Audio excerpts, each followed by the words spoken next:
Hello and welcome. Perhaps you've taken what's called a Myers-Briggs type indicator, an MBTI, the test which gives you the 4 letters that describe your psychological preferences. It's good to understand what these 4 letters mean, but to do that you have to understand what the cognitive functions upon which they are based mean.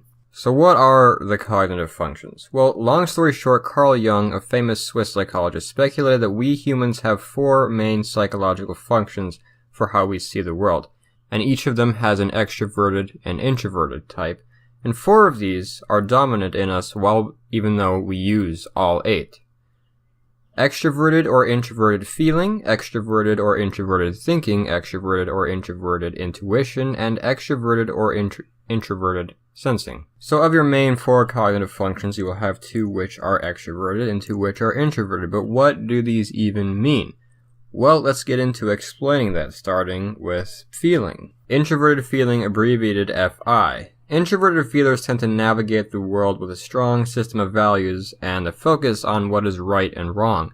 They tend to inspect others' actions to decide if they are morally acceptable, and I don't mean to make them come off as rigid. FI dominants are usually pretty easygoing, but if they sense that their value system has been broken significantly enough, they will have a strong urge to react to that. They tend to prefer to express themselves with feelings and actions rather than words. Extroverted feeling, abbreviated FE. Similar, but it has to do with more of a focus on the feelings and intentions of other people around them. FE dominants can be very leader-like. They're good at maintaining group values and goals and adjusting themselves to accommodate others. They can be very good teachers, peacemakers, and caregivers, but can also become too invested in certain people, causing them to try to fix their undesirable qualities. Now for thinking. Introverted thinking, abbreviated TI.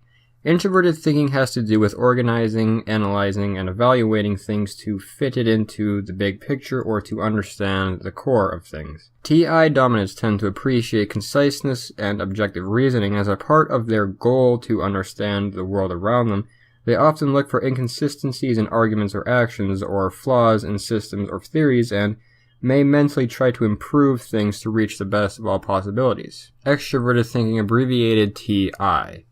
Again, similar to extroverted thinking, but I suppose the main difference here is that introverted thinking tends to focus on how the world works.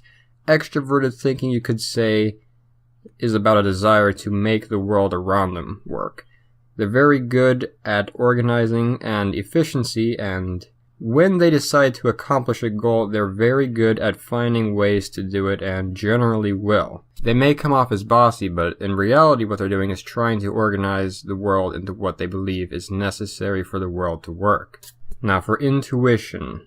Introverted intuition, abbreviated NI. Introverted intuitors are very good at noticing patterns or signs, and they're good at not only finding relationships between things, but also how these relationships fit into the larger picture, making them good at solving problems and planning for the future. When NI dominants discover a link between 2 things, they often experience a eureka moment, which is them fulfilling their own desire to find the links between a certain subject or their environment around them. Extroverted intuition, abbreviated NE. Extroverted intuitors are good at finding relationships between things as well, but also entertaining multiple interpretations at once and finding hidden meaning behind things. They're good at brainstorming new ideas and can reach strong conclusions about their ideas very well. However, living in the world of possibilities can make extroverted intuitors unsure of their conclusions or can cause them to have trouble sometimes making up their minds. Sensing. Introverted sensing, abbreviated SI. Introverted sensing has to do with remembering the experiences you've had in detail and using them to compare them to other experiences you've had to find similarities in them. Introverted sensors are good at drawing on the past to deal with the present or near future. They pay attention to detail and use this to recognize things quickly. For example, this can range from introverted sensors having an easier time recognizing the similarities between 2 movies, or recognizing a pattern that may lead eventually to something destructive because it has in the past. Extroverted sensing, abbreviated SE. Extroverted sensing has to do with experiencing the world around you in the form of sights, sounds, sensations, etc. Extroverted sensors are good at noticing data from experiences and are good at making practical use of what they know.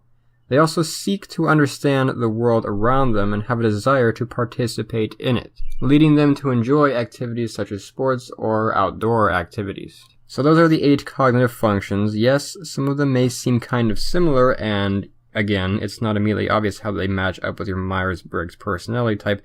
So let's take a look at that, and we'll use a few types as examples. We'll start with my type, the INTP.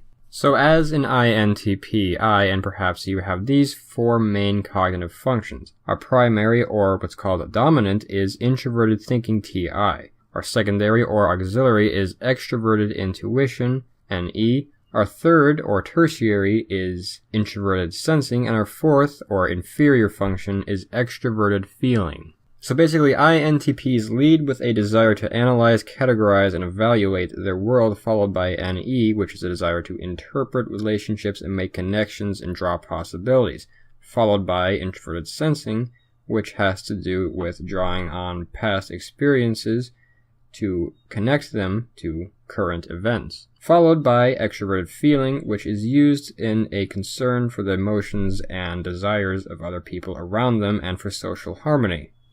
The other 4 unmentioned functions are still there, of course, but like I said, they're called shadow functions. They still hold sway over the INTP thinking pattern. You will still use them, but it is not as common and it's not a preferred way of doing things. In fact, most types will prefer to use their first 3 functions and may have to develop their inferior function and their shadow functions over time with maturity.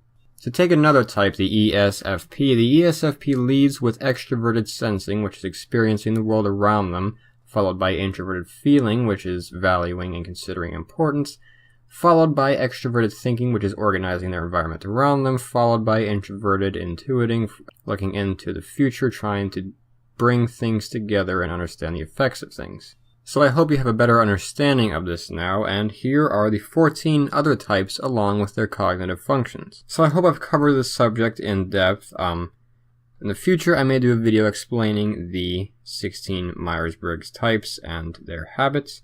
But for now, you may find more videos on many other subjects on my channel, and to keep up with these future videos, I would invite you to subscribe to Fire of Learning. Thank you for watching.